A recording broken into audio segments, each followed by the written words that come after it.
भागवत रहस्य। व्यास जी ने सोचा, कलयुग के लोग विलासी होंगे, मनुष्य बुद्धिहीन होंगे और वेद शास्त्रों का अध्ययन नहीं होगा, इसलिए वेदों के 4 भाग किए। फिर उन्होंने सोचा कि वेदों का भी अध्ययन कर भी ले, परंतु वेद के तत्व का ज्ञान, उसका तात्पर्य कलयुग के मनुष्य को नहीं होगा। इसलिए उन्होंने 17 पुराणों की रचना की।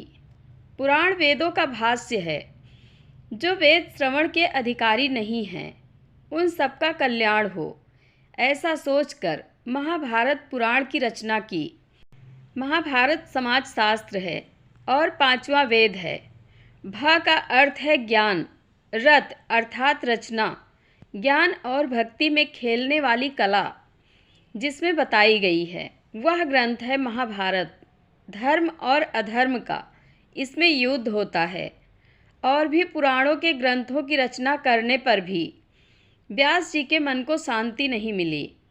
ज्ञानी पुरुष अशांति का कारण अपने अंदर ढूंढते हैं, अज्ञानी अशांति का कारण बाहर ढूंढते हैं। दुख और अशांति का कारण बाहर नहीं है, अपने अंदर है। ज्ञान अभिमान दुख के कारण हैं। ऐसे ही व्यास जी अशांति का कारण ढूंढते हैं। क्या मैंने कोई पाप किया है?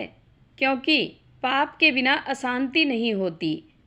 व्यास जी और आगे सोचते हैं, नहीं, मैं निष्पापी हूँ, पर मेरे मन में कुछ खटकता है। मेरा कोई कार्य अधूरा है, मेरी कोई भूल हुई है। मुझे कोई संत मिले तो मेरी भूल बताए।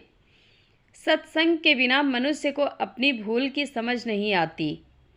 व्यास जी के संकल्प से परमात्मा ने नारद जी को उनके पास जाने की प्रेरणा दी। कीर्तन करते करते नारद जी वहाँ पहुँचे। व्यास जी ने उन्हें बैठने के लिए दर्भ का आसन दिया और उनकी पूजा की। नारद जी ने व्यास जी से कुशलता के समाचार पूछे और फिर कहा कि आपको चिंता में देखकर आश्चर्य हो रहा है, आप आनंद में नहीं हैं। व्यास जी ने कहा, मैंने कोई पाप नहीं किया है, वह बात सच है। फिर भी मेरा मन अशांत है। मुझे लगता है कि मेरी कोई भूल हुई है, परंतु मेरी वह भूल समझ में नहीं आ रही है। कृपा करके आप मुझे मेरी भूल समझाएं। मैं आपका उपकार मानूंगा। खुद से भूल हुई है, ऐसा स्वीकार करने वाले व्यास जी का विवेक देखकर नारद जी को आनंद हुआ।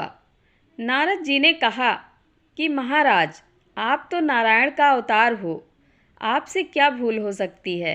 आपसे कोई भूल नहीं हुई है, फिर भी आप आग्रह करते हैं, तो एक बात कहता हूँ।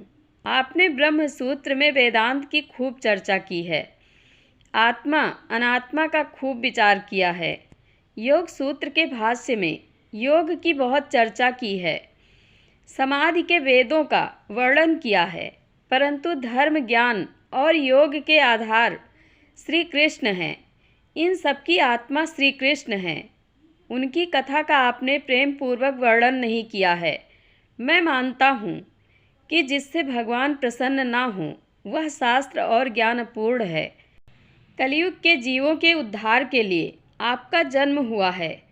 आपके इस अवतार का कार्य अभी तक आपके हाथ से पूर्ण नहीं हुआ है, इसलिए आपके मन में अशांति है। जय श्री कृष्ण। आप लोगों को यह कथा कैसी लगती है, कमेंट बॉक्स में अपनी राय अवश्य दें। धन्यवाद।